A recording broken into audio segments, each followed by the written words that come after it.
आज या ठिकाणी एक महत्त्वपूर्ण घोषणा माननीय मुख्यमंत्री एकनाथजी शिंदे यांनी केलेली आहे।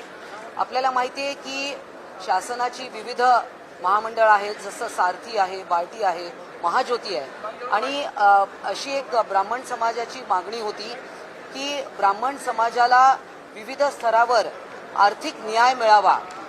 आपल्याला माहिती आहे की ब्राह्मण समाजाने कधीच आरक्षण मागितलं नाही आणि परंतु ब्राह्मण समाज अत्यल्प आहे आणि त्यांच्या देखील आर्थिक समस्या आहेत, त्यांच्या देखील विविध मागण्या आहेत ज्या ते वेळोवेळी शासनापुढे मांडू इच्छित होते आणि समस्त ब्राह्मण समाज संघर्ष समिती याचे जे प्रमुख कार्यकर्ते यांनी जालन्यामध्ये उपोषण केलं होतं, दीपक रणनवरे, आणि शासनाच्या विनंतीवरून, मुख्यमंत्र्यांच्या विनंतीवरून त्यांनी आपलं उपोषण 9 दिवस त्यांनी उपोषण केलं होतं, ते मागे घेतलं त्यांनी।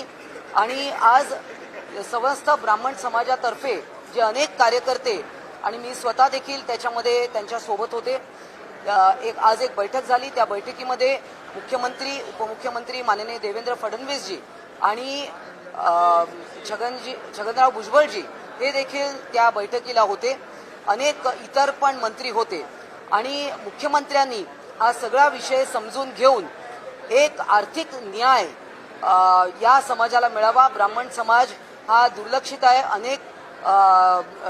अनेक समस्या त्यांच्यासमोर देखील आहे, परंतु आपल्याला माहिती आहे की कधी आरक्षण या समाजाने मागितले नाही आणि त्यामुळे यांना सुद्धा त्यांच्या समस्यांचं निवारण होण्यासाठी, जसं माननीय मुख्यमंत्र्यांची जी भूमिका आहे की सर्वांना घेऊन चालायचं, कोणीही या महाराष्ट्रात दुर्लक्षित राहू नये, कोणावरही अन्याय होऊ नये, कोणालाही असं वाटू नये की शासनाचं आपल्याकडे लक्ष नाही आहे, आणि त्यामुळे परशुराम आर्थिक विकास महामंडळाची घोषणा केली आहे आणि पुढे माननीय मुख्यमंत्र्यांनी प्रशासनाला आदेश दिले आहेत की पुढच्या कॅबिनेटच्या बैठकीमध्ये यावर एक प्रस्ताव आणावा आणि तो मंत्रिमंडळासमोर ठेवावा, जेणेकरून त्याची पुढील कारवाई सुरू राहील।